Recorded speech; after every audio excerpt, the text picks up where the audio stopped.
Ce jour-là, en différents endroits de la première ligne, les soldats sont sortis des tranchées pour ne pas s'y noyer. Et les Allemands ont fait de même. Alors on a eu ce singulier spectacle. Deux armées ennemies face à face, en guerre, sans se tirer un coup de fusil.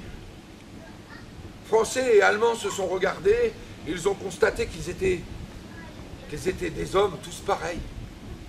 Ils se sont souris, ont échangé des propos, se sont tendus la main. On s'est partagé le tabac, un quart de jus, du pinard, du schnapps. Un autre jour, un grand diable d'Allemand est monté sur un monticule et a fait un discours dont tout le monde a compris le sens, car il a brisé sur un tronc d'arbre son fusil en deux dans un geste de colère. Tout le monde a applaudi. Et nous avons chanté ensemble.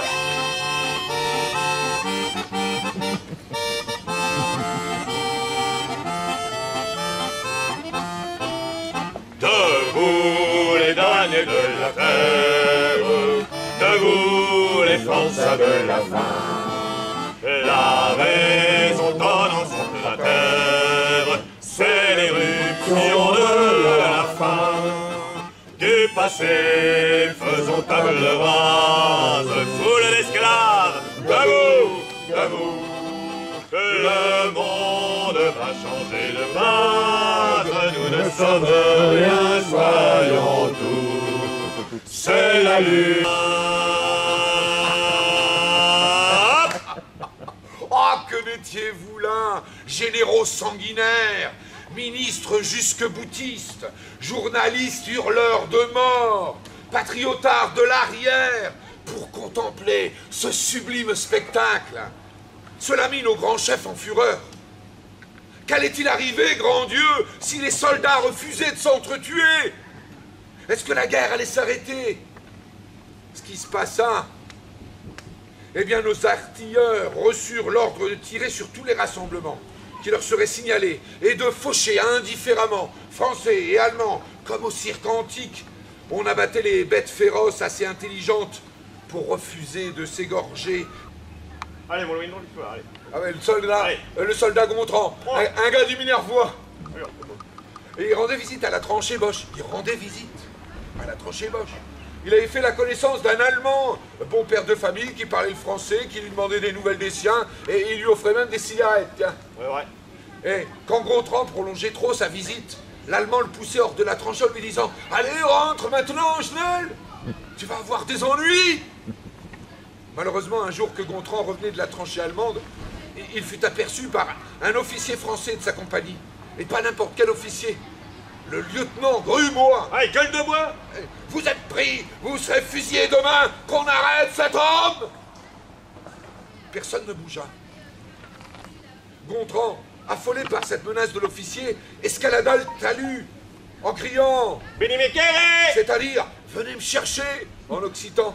En quelques enjambées, il fut dans la tranchée allemande et ne revint plus jamais. Plus jamais.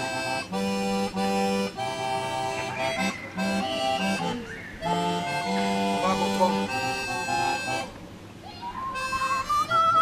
Gontran.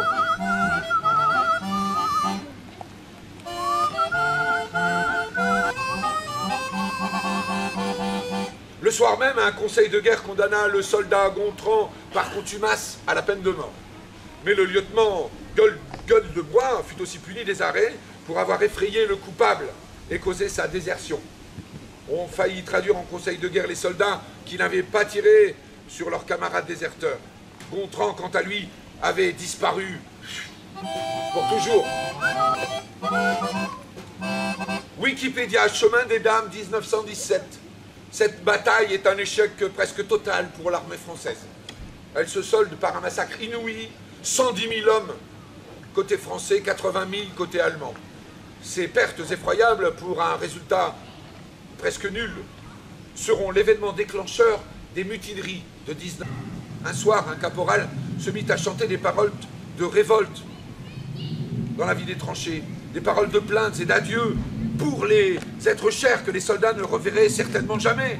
Des paroles de colère contre les responsables de cette guerre infâme et les riches embusqués qui menaient à l'abattoir ceux qui n'avaient rien à défendre. À chaque refrain, des centaines de bouches reprenaient en chœur et à la fin, des applaudissements frénétiques, éclatés. Tous criaient « Paix ! Paix ! Révolution ! Redis-toi la guerre! À bas la guerre! À bas la guerre! Révolution ! Révolution! Paix !» À partir de ce moment-là, un vent de révolte a soufflé sur presque tous les régiments. Hé! Oui! Si on la jouait, notre chanson.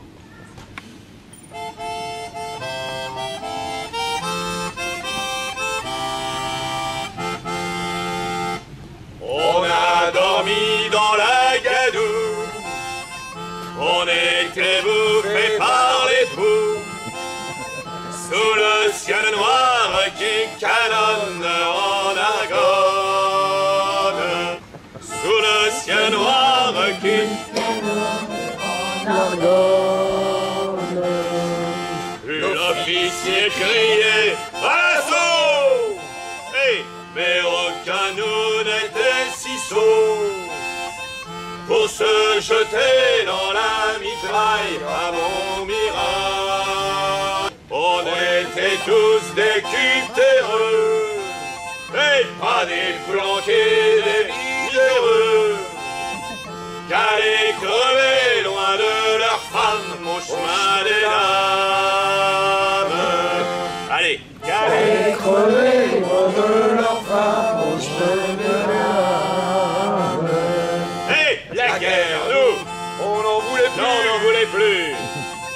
On était, nous, pauvres poilus, à l'état de bêtes de somme dans la Somme. Vous soyez français ou allemands, méfiez-vous de celui qui ment et sans vergogne vous entraîne en Lorraine. Allez. Et sans vergogne vous entraîne en Lorraine. À tout au monde, y a un ossuaire avec les restes de vos grands-pères, arrière-grands-pères. Plus de 10 millions restés à terre, oh, la grande guerre. Les 10 millions restés à terre.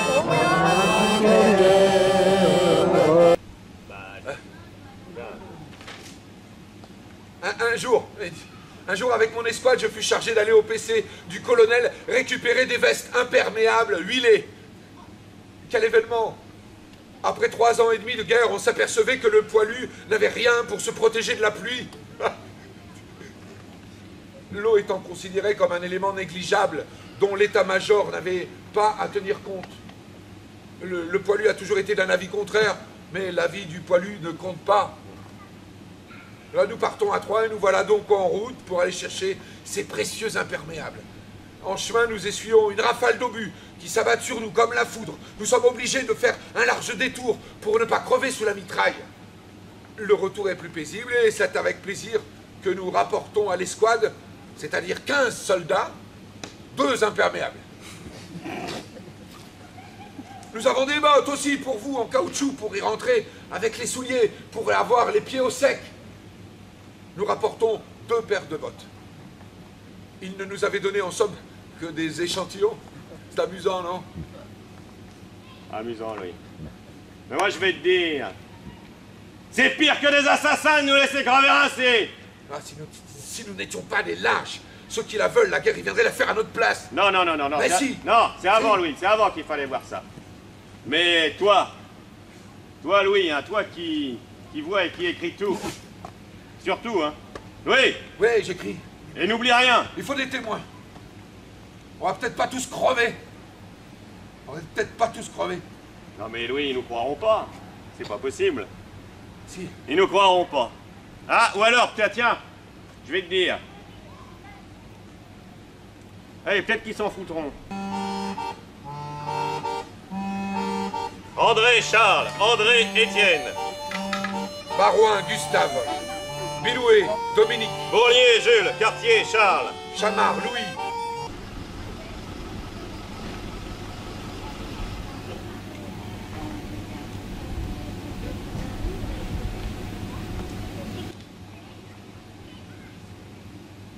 je suis revenu au sein de ma famille, après toutes ces années de cauchemars. Je goûte la joie de vivre, ou plutôt de revivre. J'éprouve un bonheur attendri à des choses toutes simples, desquelles je ne faisais nul cas auparavant. M'asseoir à table, coucher dans un lit, regarder courir des enfants, entendre le vent. Je n'ai nulle intention d'heurter ni votre conscience, ni vos convictions, vous comprenez? Je ne suis que le simple témoin d'une époque effroyable pour l'homme, avec un grand H. Ayant eu l'audace de survivre, alors que tant d'autres sont morts à mes côtés. Ayant eu l'audace de témoigner, alors que tant d'autres se sont tus. Laissez-moi croire, et jusqu'au dernier souffle, en ce nécessaire combat pour l'idée de paix et de fraternité entre les hommes.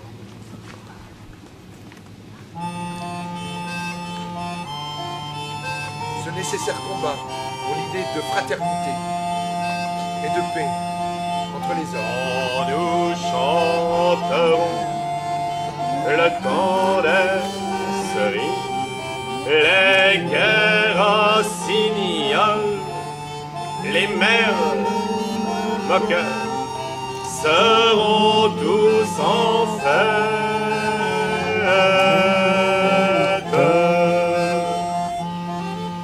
Les belles auront la folie en tête et les amoureux du soleil au cœur.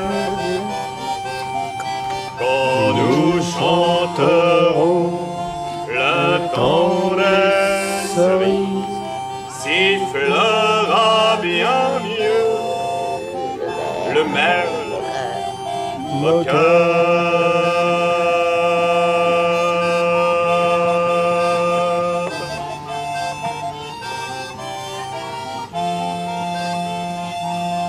Mais il est bien court le temps des cerises, où l'on s'en va de cueillir en rêvant des pendants d'oreilles.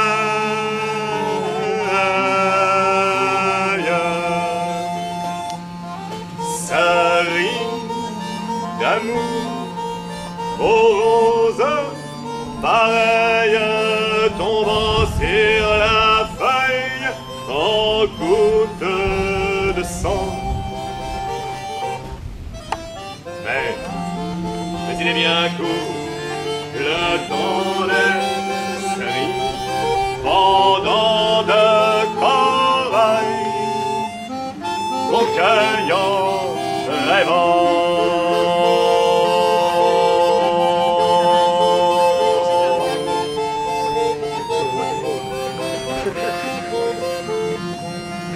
Quand vous en serez au temps des cerises, si vous avez peur des chagrins d'amour et